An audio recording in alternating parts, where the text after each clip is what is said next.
परमेश्वरको वचन अनुसार आज जुन विवाह हुन लागेको छ यो विवाह चाहिँ पवित्र विवाह भएको हुनाले गर्दाखेरि परमेश्वरको उपस्थिति निश्चय छ र हामी आज साक्षी छौँ उहाँ पवित्रताको विवाहमा उहाँहरू जोडिनु भएको छ। धेरै प्रकारका विवाहहरू भए तापनि आज बिब्लिकल नियमअनुसार आज जो उहाँको विवाह भइराखेको छ सेतो गहन लगाएर यो विवाह चाहिँ पवित्रतामा मात्र गरिने भएकोले गर्दाखेरि म तपाईँ यहाँ स्पिकरलाई पक्राउनुहुनेछ र दुईजना अनुहार हेराहेर गर्नुहुनेछ र उहाँले केही कुरा बोल्नुहुनेछ। हामी मण्डली गवाई हुनेछौँ उहाँले बोल्दै गर्दा र परिवार हामी गवाई हुनेछौँ। उहाँले एक अर्कालाई हेर्नुहुनेछ उहाँको घुम्टो नखोले तापनि उहाँले एक अर्काप्रति फर्केर अनुहार जुझाएर उहाँले बोल्नुहुनेछ। पहिला सागरज्यूले मलाई पछ्याउँदै उहाँले भन्नुहुनेछ मण्डलीलाई साक्षी राखेर धर्मगुरुलाई साक्षी राखेर परिवारको अगाडि परमेश्वरको उपस्थितिमा सुश्री बिना सुब्बाज्यू आज म तपाईलाई मेरो जीवन साथी भनिकन पत्नी भनेर स्वीकार गर्न तयार छु।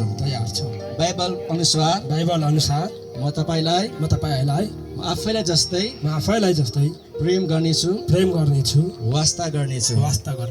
आज म परमेश्वरलाई साक्षी राखेर हिजोसम्म जे भयो आजदेखि मेरो आफ्नै हार सम्झेर माया गर्नेछु अन्तिम साससम्म। बिनाले परमेश्वरलाई साक्षी राखेर मण्डलीलाई साक्षी राखेर सागर मङ्गरज्यू आज म तपाईलाई मेरो श्रीमान भनेर स्वीकार गर्न तयार छु। बाइबलको नियम अनुसार म तपाईलाई आफैलाई जस्तै प्रेम गर्नेछु आदर गर्नेछु। हिजोसम्म म जे थिएँ तर आजदेखि म तपाईँको मात्र भएर अन्तिम साससम्म तपाईलाई आदर सम्मान गर्नेछु। म तपाईँको पत्नी भएर बस्नका लागि तयार छु। आमेन। ल हुन्छ तपाईँ अगाडि उता फर्किनुहोस्। आज पिता परमेश्वर पुत्र परमेश्वर र पवित्र आत्मा परमेश्वर युवराज घले मण्डलीलाई साक्षी राखेर उहाँहरू आजदेखि पति हुन भएको छ र उहाँहरू अब प्रतिज्ञा गर्न उहाँहरू तयार हुनुभएको छ र उहाँहरू अब चाहिँ पति हुनका लागि उहाँहरू तयार भएको छ र पति हुनुहुन्छ भनिकन उहाँहरू दुईजनाकोमा हात मिलाइकन घोषणा गर्न चाहन्छु।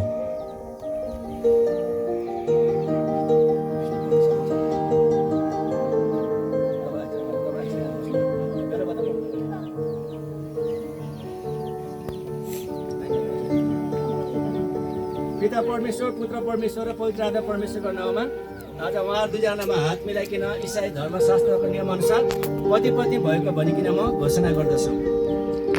सर्वशक्तिमान परमेश्वर आज सागर थापा मङ्गरज्यू र बिना लिम्बुज्यू उहाँको बिचमा उहाँले आफ्नो मुखबाट साक्षी दिएको कारणले गर्दा धर्मशास्त्रको नियमअनुसार उहाँहरू पति हुनको लागि तयार भएको छ र आज चाहिँ उहाँहरू पति हुनुहुन्छ भनिकन म घोषणा गर्दछु र उहाँको हात मिलाइकन हस्त बन्धनको लागि उहाँलाई म तयारी गर्दछु।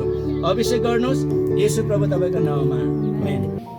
जुन यो करार भइराखेको छ यो चाहिँ खेलाइची होइन, यो चाहिँ परमेश्वरको अगाडि साक्षी छ, सर्वदूत साक्षी छ। उहाँले पवित्र धर्मशास्त्रलाई उहाँले हात जबसम्म उहाँलाई मृत्युले छुटाउँदैन तबसम्म उहाँहरू पति हुनको लागि उहाँले गरेको प्रतिज्ञा चाहिँ कुनै पनि दिन तोडिन्छ भने त्यो विवाह चाहिँ त्यही नै सिद्धिने भएको हुनाले गर्दाखेरि आज उहाँले जुन प्रतिज्ञा गर्दै हुनुहुन्छ परमेश्वर साक्षी हुनुहुन्छ मण्डली साक्षी भएकोले गर्दा उहाँले बाइबल धर्मशास्त्रमा हात राखेर उहाँले अब प्रतिज्ञा गर्न लाग्नु भएको छ। उहाँले मेरो पछाडि पछाउनु होला। म यो प्रतिज्ञा गर्दछु कि मेरी श्रीमती बिना लिम्बू मैले तिमीलाई आजदेखि उसो आफ्नो श्रीमती र जीवन साथी भनी